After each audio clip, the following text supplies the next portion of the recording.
এবং খুব মনোযোগ দিয়ে শুনতে হবে। যে সূরাটার তাফসীর করব, সূরাটার নাম হচ্ছে সূরাতুর রহমান। আর রহমান নামটা কি? আর রহমান। এটা হচ্ছে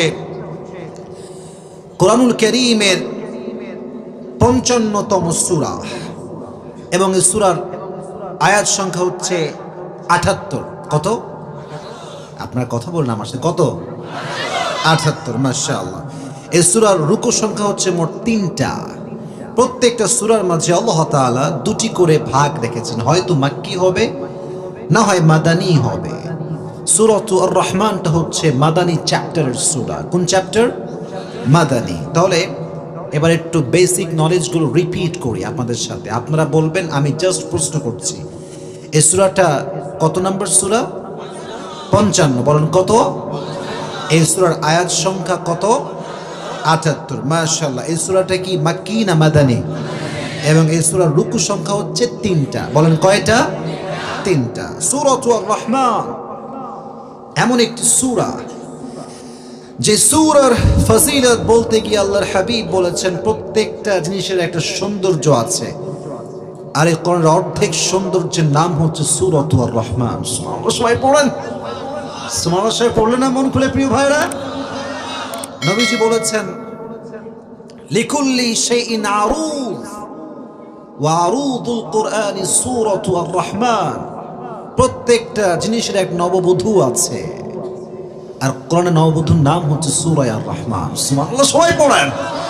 আবার নবীজি বলেছেন, কেউ যদি প্রত্যেকদিন সূরা আর রহমান তেলাওয়াত করে, কিয়ামতের দিন তার কপালটায় এমন একটা মুকুট পরানো হবে যে মুকুটের তাজের উজ্জ্বলে পুরো কিয়ামতের ময়দানটা আলোকিত হয়ে যাবে। সুবহানাল্লাহ পড়েন। আচ্ছা, আপনারা কি চান আমাদের চেহারা, সবার চেহারা সুন্দর হয়ে যাক? চাই চাই চাই চাই। সূরা আর রহমান যে বেশি বেশি তেলাওয়াত করবে, তার চেহারায় আল্লাহ একটা আল্লাহ প্রদত্ত নূর দান করে দেবে। সুবহানাল্লাহ পড়েন। আর এক হাদিসে এসেছে, আল্লাহর হাবিব বলেছেন যে সূরা আর রহমানটা হচ্ছে এমন একটা সূরা, আল্লাহর হাবিব সাল্লাল্লাহু আলাইহি ওয়াসাল্লাম এই সূরাটা জিনদের সামনে তেলাওয়াত করলেন। এই সূরা একটা আয়াত আছে যেটা বারবার আল্লাহ তাআলা রিপিট করেছেন, ফাবিআইয়ি আলা'i রাব্বিকুমা তুকাযযিবান, which of my mercy, blessing and bounties you wanna deny? আল্লাহ প্রশ্ন করছেন, তোমরা আমার কোন নিয়ামতকে অস্বীকার করবা? তো নবী যখন জিনদের সামনে বারবার বারবার আয়াত তেলাওয়াত করছিলেন, আর জিনরা জবাব দিচ্ছিল, রব্বানা লা শাইউম মিন নি'মাতি রাব্বিক ফালাকা নুকাযযিব ওয়া লাকাল হামদু কুল। আল্লাহ, তোমার কোন নিয়ামত, we cannot deny any kind of your mercy, blessing and bounties. আল্লাহ, তোমার কোন নিয়ামত আমরা অস্বীকার করতে পারবো না। তোমারই সব প্রশংসা, তুমি তো সব প্রশংসার মালিক। জবান করে বলেন তো, তিনি কে? আল্লাহ সব প্রশংসার মালিক, তার হাতেই সব ক্ষমতা, তিনি সবচাইতে দয়াময়। তাহলে বোঝা গেল সূরা আর রহমান একটা ফজিলত আছে না নাই? অনেকে দেখবেন এখন হিন্দি গানের ভক্ত, ইংরেজি গানের ভক্ত, বাংলা গানের ভক্ত। আর এখন তো বাংলাদেশ এমন একটা কান্ট্রি হয়ে গিয়েছে, গানের কনসার্ট করতে কোনো প্রকার কোনো পারমিশনের প্রয়োজন হয় না, যাত্রাপালা করতে কোনো পারমিশনের প্রয়োজন হয় না, তাফসীর প্রোগ্রাম করতে যত সব বাধা আসে। ঠিক কিনা বলো যুবক ভাইরা? আমাদের দেশটা আজকে এমন দেশ হয়ে গিয়েছে। তো যারা গান দুনিয়াতে শুনবে না, নিজের কানকে হেফাজত করবে, কিয়ামতের দিন আল্লাহ তাআলা বান্দাকে একটা গান শোনাবে, একটা সূরা তেলাওয়াত করবে, যে সূরাটার নাম হবে সূরা আর রহমান। সুবহানাল্লাহ। সবাই পড়লেন না? সবাই সূরা আর রহমান তিনি তেলাওয়াত করবেন নিজের কণ্ঠে। মানুষগুলো পাগল হয়ে যাবে কণ্ঠ শুনে, আল্লাহর কণ্ঠ। আয় হায়, মানুষের কণ্ঠ যদি এত সুন্দর হতে পারে, তাহলে যে রব সে মানুষকে কণ্ঠ দান করেছে, তার কণ্ঠ কতটা সুন্দর হতে পারে আপনি কি কল্পনা করতে পারেন? সবাই পড়েন আপনারা যুবক ভাইরা। আল্লাহ নিজেই তেলাওয়াত করবেন সূরা আর রহমান। এখন প্রত্যেকটা সূরার একটা শানে নুজুল, কেন নাজিল হয়েছে, প্রেক্ষাপট কি ছিল, ব্যাকগ্রাউন্ড কি ছিল, এটা আছে না নাই? একটু যুবক ভাইরা মনোযোগ দিয়ে শুনবেন। আজকে যারা আমার ওয়াজ মনোযোগ দিয়ে শুনবে এবং আমাকে শেষে গিয়ে বলতে পারে পুরস্কার আছে, রাজি আছেন তো ইনশাআল্লাহ? পুরস্কার পেতে হলে মনোযোগটা বাড়ান। আর কেউ কক্সবাজারের বদনাম করার চেষ্টা করবেন না। এসেছি সবাই একসাথে, যাব সবাই একসাথে। মাঝখান থেকে যেহেতু কেউ সব ঠিকঠাক আছেন, আই হোপ দ্যাট শেষেও সব ঠিকঠাক থাকবে, কেউ ডান বাম হবেন না। আর এখানে কি 12টার পরে ওয়াজ শোনা যায় না? যাবে তো আজকে ইনশাআল্লাহ। তো বলছিলাম সূরা আর রহমানের প্রেক্ষাপটটা কি ছিল। নবীজি দাওয়াতের কাজ শুরু করলেন সবার মাঝে। কাফেরদেরকে তিনি সবসময় বলতেন তোমরা আল্লাহকে সিজদা করো, আল্লাহকে সিজদা দাও। একদিন তিনি বললেন উসজুদু লিররহমান, প্রস্ট্রেট ফর রহমান, তোমরা রহমানকে সিজদা করো। কাফেররা আজীবন শুনেছে আল্লাহকে সিজদা করো। তখন তারা বলল কি রে, রহমানটা আবার কে? ক্বালু আবার Rahman. They asked who is the Rahman. ইয়া মুহাম্মদ, তুমি তো অলওয়েজ আল্লাহ আল্লাহ বলো, আজকে রহমান বলছে, রহমানটা আবার কে? আল্লাহ বলছে তোমার রহমানকে চেনো না? আজকে তোমাদের সবাইকে রহমানের পরিচয়টা সূরা রহমানের মধ্যে তুলে ধরবো। সুবহানাল্লাহ, সবাই পড়েন। সূরা রহমান হচ্ছে এমন একটা সূরা যে সূরা আল্লাহ তার পরিচয়কে তুলে ধরেছে, আর রহমান। আচ্ছা, রহমান মানে কি কে বলতে পারে? দয়ালু। বলেন রহমান মানে কি? দয়ালু, মায়াময়, ভালোবাসার যিনি সত্তা, তিনি কে? আচ্ছা বলেন তো, এই পৃথিবীতে সবচেয়ে দয়া একজন মানুষ হিসেবে আমাদেরকে কে করে? মানুষ হিসেবে বলেন কে? মায়ের মতো দয়াময় পৃথিবীতে দ্বিতীয়টা আর কেউ কি হইতে পারে? মায়ের পরে করে বাবা। মা এবং বাবার মতো আপন, খোদার কসম, পৃথিবীতে দ্বিতীয়টা আর কেউ হইতে পারে না। তোমরা যে মনে করো গার্লফ্রেন্ড আপন, বিপদে পড়লে আব্বা আম্মা ছাড়া কোনো গার্লফ্রেন্ডকে হারি কিন্তু খুঁজে তুমি পাবা না, ঠিক না বলো?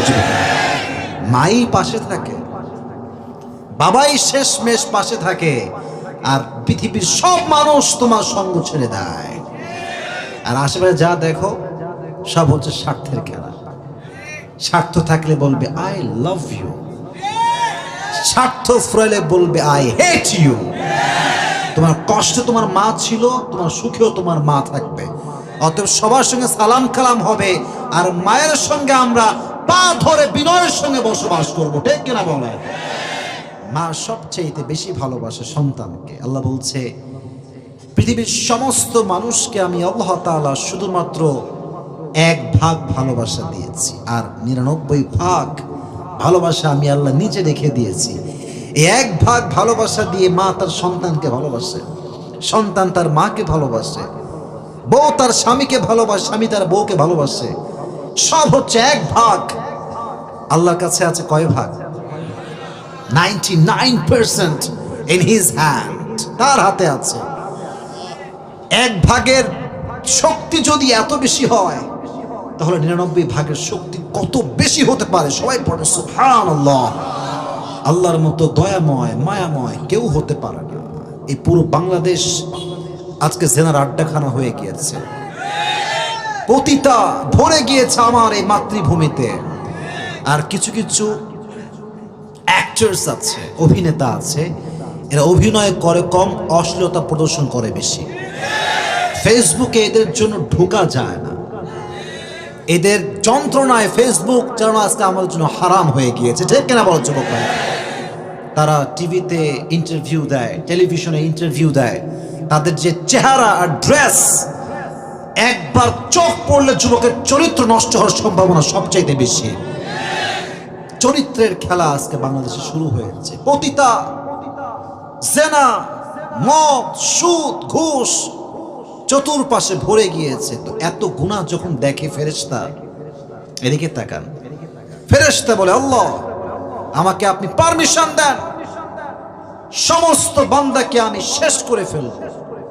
এই যে জমিনে বসে আছেন, জমিন আল্লাহকে বলে আল্লাহ আই নিড ইউর পারমিশন, একটা অনুমতি দেন, পুরো জমিনটাকে ধসিয়ে কক্সবাজার, চট্টগ্রাম, ঢাকা, রাজশাহী, কুমিল্লা সবগুলো মানুষকে মাটির নিচে ধসিয়ে মারবো আমি। আল্লাহ বলছে কি কি বললো তুমি? আসমান ডাকে আল্লাহ একটা পারমিশন দেন, পুরো আসমানটা ভেঙে ফেলায় দিব, সমস্ত গুনাহগার বান্দাকে শেষ করে দিব।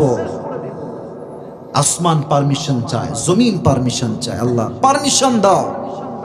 আল্লাহ বলছে ঠিক আছে, শোনো আমার কথা জবাব।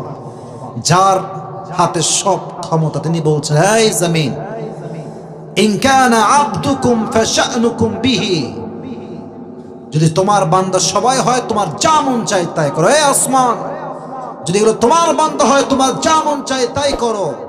ওয়াইন কানা আবদি ফামিন্নি ওয়া ইলাইয়া আবদি, যদি এরা আমার বান্দা হয় তাহলে আমার উপরে ছেড়ে দাও। সুবহানাল্লাহ পড়লেন না সবাই? এখন ফেরেশতা বলছে, আল্লাহ তুমি কি দেখো না যে জিনা করছে মানুষ? তুমি কি দেখো না মানুষ সুদ খাচ্ছে, ঘুষ খাচ্ছে, পর্নোগ্রাফির নেশায় আসক্ত হয়ে গিয়েছে যুব সমাজ? Can't you see that? তুমি কি দেখো না? আল্লাহ আল্লাহ বলছে, আমি সব দেখি, বাট আমি তো অপেক্ষায় থাকি আমার বান্দা আমাকে একবার কখন আল্লাহ বলে ডাক দিবে। I'm waiting for him. I'm waiting when he will call me. আমি তোর অপেক্ষায় আছি সে কখন আমাকে ডাকবে। ইন আতানি নাহারান কাবিলতু ওয়া ইন আতানি লাইলান কাবিলতু। আমার বান্দা আমার কাছে দিনে তওবা করলে আমি দিনে কবুল করব, রাতে করলে রাতে কবুল করব। সুবহানাল্লাহ, জোরে সোরে পড়েন সুবহানাল্লাহ। বান্দা তওবা যখনই করবে আমি আল্লাহ তার সমস্ত তওবাকে কবুল করে, ইন্নাল্লাহা ইয়াগফিরুয যুনুবা জামিআ, I will forgive all the sins of his life. তার চোখের পানি নাকের ডগায় আসার আগে আমি আল্লাহ তার জীবনের সমস্ত গুনাহ খাতাকে মাফ করে দেব। সুবহানাল্লাহ। আর রহমান, পৃথিবীর সবচেয়ে দয়াময়, মায়াময়, কেউ যেটা দেয় না সেটা দেয় একজন। আওয়াজ দিয়ে বলেন তো তিনি কে? আমাদের যত চাওয়া আছে আমরা সব কিছুই চাই একজনের কাছে। আওয়াজ দিয়ে বলেন তো তিনি কে? তুমি মিটাও সকল চাওয়া দুদিন আগে পরে, তোমার কাছেই সকল চাওয়া সবই তোমার তরে। ঠিক কিনা বলেন যুবক ভাইরা? তুমি মিটাও সকল চাওয়া দুদিন আগে পরে, তোমার কাছেই সকল চাওয়া সবই তোমার তরে। তোমার পথেই চললে সবাই, তোমার পথেই চললে সবাই, আসবে যে সুদিন, তোমার দয়ায় পূর্ণ আমার সারা নিশিদিন। সুবহানাল্লাহ পড়ে সবাই। তোমার দয়ায় পূর্ণ আমার সারা নিশিদিন। সবচেয়ে দয়াময় একজন, তিনি কে? আল্লাহ হচ্ছে সবচেয়ে দয়াময়, মায়াময়। তাই আল্লাহ তাআলা বলছেন রহমান, আমি হচ্ছি সবচেয়ে দয়াময়। তবে একটা বিষয়, the concept should be clear, একটু স্পষ্ট হওয়া দরকার। গুনাহ হয়ে গেলে কি হতাশ হওয়া ঠিক হবে? সেদিন একজন প্রশ্ন করেছে আমাকে যে হুজুর, আমি পর্নোগ্রাফির নেশায় আসক্ত। Always I watch blue films and pornography, naked videos, and always I try my best to be repent, and I try to repent and that I come again. যতবার করি আবার ফিরে আসি, যতবার করি আবার ফিরে আসি, উল্টাপাল্টা আবার শুরু হয়ে যায়। তো আমি কি করতে পারি হুজুর? উত্তর হচ্ছে একটাই, যতবার তওবা করবা ভাঙবা আবার তওবা করবা, মৃত্যুর শেষ নিঃশ্বাস পর্যন্ত তওবা করবা। তুমি যদি মৃত্যুর আগে তওবা করে মরতে পারো, তুমি একজন খাঁটি মুসলমান গুনাহগারহীন বান্দা হিসেবে মৃত্যুবরণ করবা। সুবহানাল্লাহ বললেন না সবাই? তওবা থামানো যাবে না। আপনাদেরকে একটা হাদিস শোনাই, একটা ঘটনা শোনাচ্ছি যেটা আমি, আচ্ছা সবাই আপনার তারিক জামিলের নাম শুনেছেন? আমার তারিক জামিলের, পাকিস্তানের একজন বড় স্কলার। উনি বলছিলেন বনি ইসরাইলে একজন যুবক, তার নাম ছিল কিফিল। প্রত্যেক দিন সেই যুবকটা মেয়েদেরকে ভাড়া করে আনতো, পতিতা জেনা করত, প্রত্যেক দিন নতুন নতুন মেয়ের সঙ্গে জেনা করত। একদিনের কথা, যুবক একটা মেয়েকে নিয়ে আসছে জেনা করবার জন্য, বাসায় সেই মেয়েটা আছে। তো মেয়েটার দিকে তাকিয়ে যখন যুবক দেখছে মেয়ের দুই চোখ বেয়ে পানি ছড়ছে, চোখে পানি, কিফিলের মনটা গলে গিয়েছে। বলছে, বোন তুমি কাঁদছো কেন? তোমার চোখে পানি কেন? তো বলছে, কিফিল আমি তো একজন ভদ্র ঘরের মেয়ে, আমি কখনো জেনা করি নাই, কোনো পরপুরুষ কখনো আমার দেহে স্পর্শ করে নাই। তুমি হচ্ছে এমন যুবক যে আমাকে টাকার জন্য নিয়ে আসছো, আমি বড় অভাবী মানুষ, আজকে টাকার পাল্লায় পড়ে আমাকে আমার চরিত্রকে বিক্রি করতে হচ্ছে। তো আল্লাহ তো হেদায়েতের মালিক, কারে কখন হেদায়েত দেয় বলা যায় না।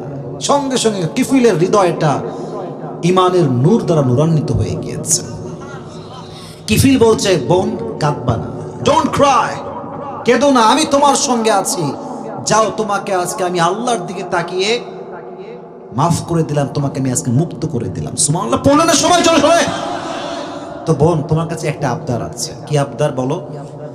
তুমি একটু আমার সামনে আল্লাহর কাছে দোয়া করো যে আমি যা করেছি আল্লাহ যেন আমাকে মাফ করে দেয়, আমি তো অনেক অন্যায় করেছি। তো মেয়েটা দোয়া করলো, কিফিলও আল্লাহর কাছে তওবা করলো। অবাক করা বিষয় হচ্ছে কিফিল যখনই তওবা করেছে, যেখানে তওবা করেছে সঙ্গে সঙ্গে তওবার সঙ্গে সঙ্গে তার রূহ কবজ হয়ে গেছে, জায়গায় মারা গিয়েছে। এখন এলাকার যে লোকজন আছে তারা তো জানতো কিফিল জেনাকার, তাই কেউ দাফন দিবা না, কোনো লাশ তার দাফন হবে না, জানাজা হবে না, কেউ আসে না তার লাশ দাফন করবার জন্য। আল্লাহর লীলা খেলা বোঝা বড় দায়। আল্লাহ নিয়মকে চেঞ্জ করলেন। আল্লাহ কাকে কখন মাফ করে এটা কেউ কি বলতে পারে? বাট আল্লাহ কাউকে মাফ করেছে কিনা এটা মৃত্যুর পরে বোঝা যায়, কিয়ামতের দিন বোঝা যায়। আল্লাহ হ্যাজ চেঞ্জড দ্য রুলস, নিয়ম চেঞ্জ করে ফেলেছেন। কি করলেন?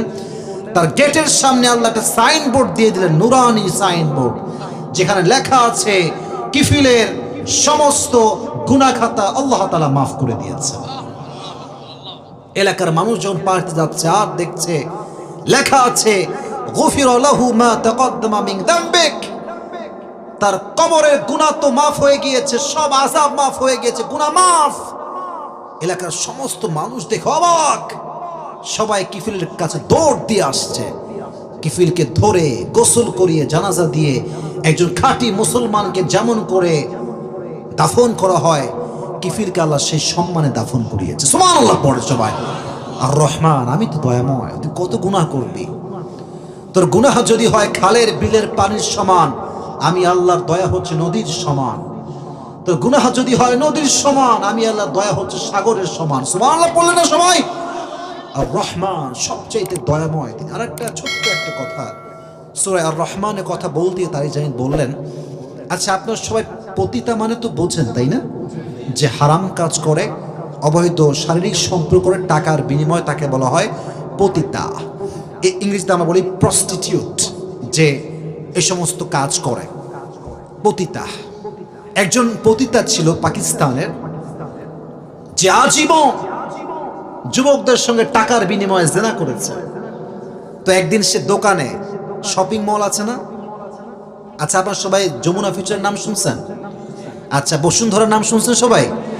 তো মেয়েটা এক দোকানে আসছে। তো দেখবেন কিছু কিছু দোকান আছে, মানুষটা দোকানদার খুব ভালো, দিন রাত ওয়াজ শোনে। সেলুনে দেখবেন মাঝে মাঝে ওয়াজও বাজে, গানও বাজে। কথা ঠিক কিনা বলো যুবক ভাইরা আমার? তো এই মেয়েটা একদিন এক দোকানে আসছে, তো ওখানে একটা ওয়াজ বাজতেছে, তারিক জামিলের ওয়াজ। তো উনি উর্দুতে বলতেছেন कि अगर तुम्हारी जिंदगी में सारी जिंदगी तुमने गुनाह किया है तो फिर तुम अल्लाह की रहमत से मायूस ना होना, क्योंकि अल्लाह एक ज़ात ऐसी है कि जब भी तुम उसके पास तौबा करोगे, तुम्हारी तौबा जब तुम करोगे, तुम्हारी आंसू जब नाक तक आएगी, उसके पहले ही अल्लाह तुम्हारी सारी जिंदगी गुनाह माफ कर देगा। सुबहानाल्लाह পড়লেন না সবাই? এই কথাটা ওই মহিলার কানে গেছে যে আল্লাহ তওবা করলে নাকি সব গুনাহ মাফ করে দেয়। তো সেই যুবক, যে যুবকটা এই ওয়াজটা বাজাচ্ছে, তাকে বলছে এই ওয়াজটা কার? তো বলছে ইনি তো আমাদের পাকিস্তান টপ ফেমাস স্কলার, তার নাম হচ্ছে তারিক জামিল। তো মেয়েটা বলছে তুমি কি পারবা তার সঙ্গে আমার সাক্ষাৎ করাইতে? আমি সাক্ষাৎ করতে চাই প্লিজ। তো বলছে আমি কেমনে পারবো, এত বড় আলেম, এত বড় স্কলার, যেমন আমাদের দেশে আজহারি আছে, ওই দেশে হচ্ছে পাকিস্তানে তারিক জামিল আছে, বিশাল বড় ফেমাস মানুষ। তো এদেরকে পাওয়া তো খুবই মুশকিল। তো বলছে ঠিক আছে, আপনি আমাকে সুযোগ দেন, আমি ট্রাই করবো আপনাকে সাক্ষাৎ করাবার জন্য। তো দুইজন মিলেই গেছে তারিক জামিলের কাছে। তো আল্লাহর কি খেলা, আল্লাহ দেখা করাই দিচ্ছে, দেখা হয়ে গিয়েছে। तो मेटा बोलते हुजूर ये जो आपने कहा है कि अगर तौबा करोगे तो सारी जिंदगी की गुनाह माफ हो जाएगा, ये सच बात है कि ये सच में ही हो सकता है ये बात?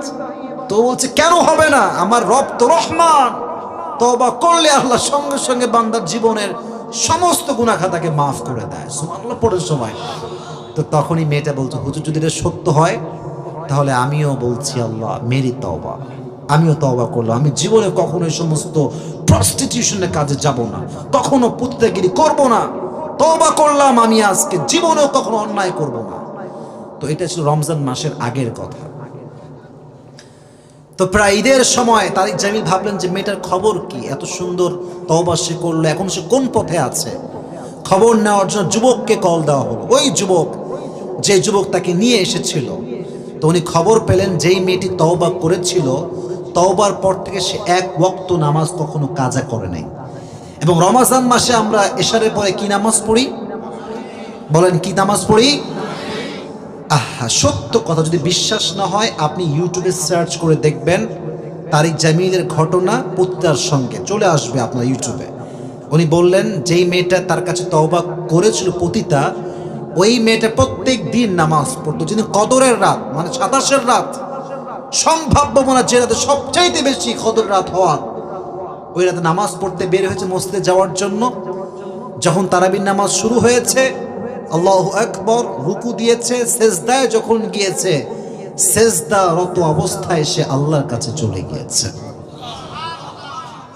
যে মানুষটার মৃত্যু সেজদায় হয়, আপনার মন কি বলে? সে কি জাহান্নামী মানুষ না জান্নাতি মানুষ? তো মনের বিশ্বাস যে সে জান্নাতি মানুষ হবে। তো যেটা বোঝাতে চাই, আর রহমান, যিনি এত দয়াময়, যিনি এত মায়াময়, তিনি তো মাফ করার জন্য বসেই আছে। আমাদেরকে মন খুলে মাফ চাইতে হবে। আমি দোয়া করি সবাইকে নিয়ে, আল্লাহ তুমি আমাদের অতীতের সমস্ত গুনাহ খাতাকে মাফ করে দাও। মুরব্বীরা আমিন বলতে, যুবকদের আমিনের কোনো জোর নাই। আল্লাহ তুমি আমাদের সবার অন্যায়কে মাফ করে দাও। পড়না আমিন।